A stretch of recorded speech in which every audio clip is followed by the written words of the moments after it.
কাফেরদের নাকের ডগা দিয়ে মক্কার এ প্রান্ত থেকে ও প্রান্ত ছুটে যান ওমর এবং তার সঙ্গী সাথীরা।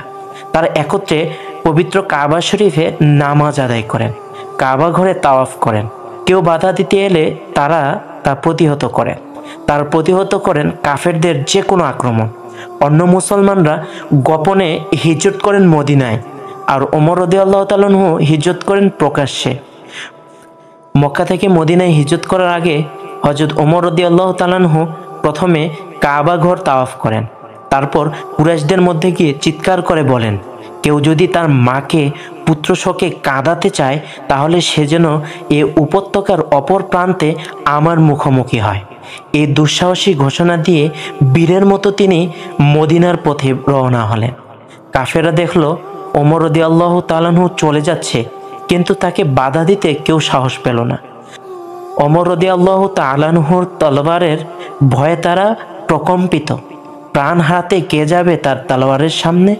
হযরত ওমর, দুঃসাহসী ওমর, নির্ভীক ওমর, একমাত্র আল্লাহ ছাড়া আর কাউকে যিনি পরোয়া করেন না। ভয় নামক শব্দটিকে যিনি তুড়ি মেরে উড়িয়ে দিতে পারেন তিনি হযরত ওমর। নবী করিম সাল্লাল্লাহু আলাইহি সাল্লামকে তিনি ভালোবাসতেন প্রাণ দিয়ে। তার সে ভালোবাসার কোনো তুলনা হয় না। নবী করিম সাল্লাল্লাহু আলাইহি সাল্লামের সাথে তিনি বদর, উহুদ, খন্দক সহ সকল যুদ্ধেই অংশ নিয়েছেন এবং বীরত্বের সাথে কাফেরদের মোকাবেলায় যুদ্ধ করেছেন। নবী করিম সাল্লাল্লাহু আলাইহি সাল্লামকে তিনি অত্যন্ত ভালোবাসতেন।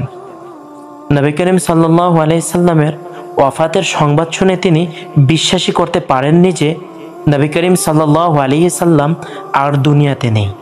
নবী করিম সাল্লাল্লাহু আলাইহি সাল্লামের মহাব্বতে তখন তিনি পাগল প্রায়।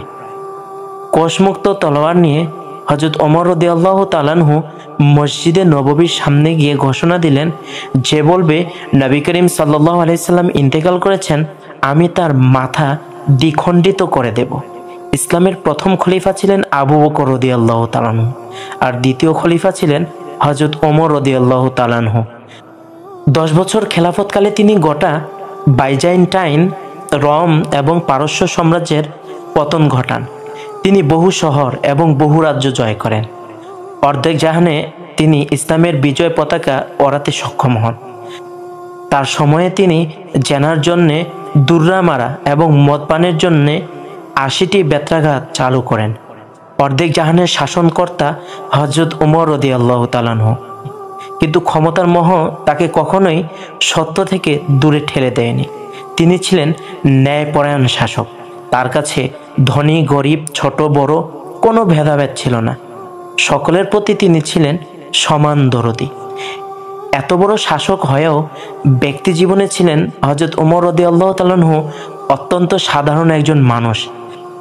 তার ছিল না কোনো বাড়তি চাকচিক্য, ছিল না কোনো জৌলুস।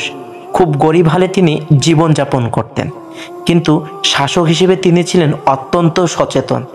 তিনি নিজের চোখে মানুষের সুখ দুঃখ দেখার জন্যে ঘুরে ঘুরে বেড়াতেন, দিনে এবং রাতের গভীরেও। তার শাসনামলে মানুষ সুন্দরভাবে জীবনযাপন করত, নিশ্চিন্তে ঘুমাতে পারত। হযরত ওমর রাদিয়াল্লাহু তাআলা ছিলেন সবার কাছে অত্যন্ত বিশ্বাসী। তাকে বলা হতো আমিরুল মুমিনিন। তিনি মানুষকে অত্যন্ত ভালোবাসতেন।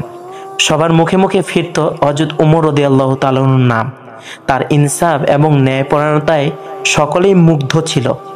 ভালো মানুষেরা ওমর রাদিয়াল্লাহু তাআলাকে ভালোবাসত প্রাণ দিয়ে, আর দুষ্ট এবং ইসলামের শত্রু ওমর রাদিয়াল্লাহু তাআলার নাম শুনতেই ভয়ে কেঁপে কেঁপে উঠত।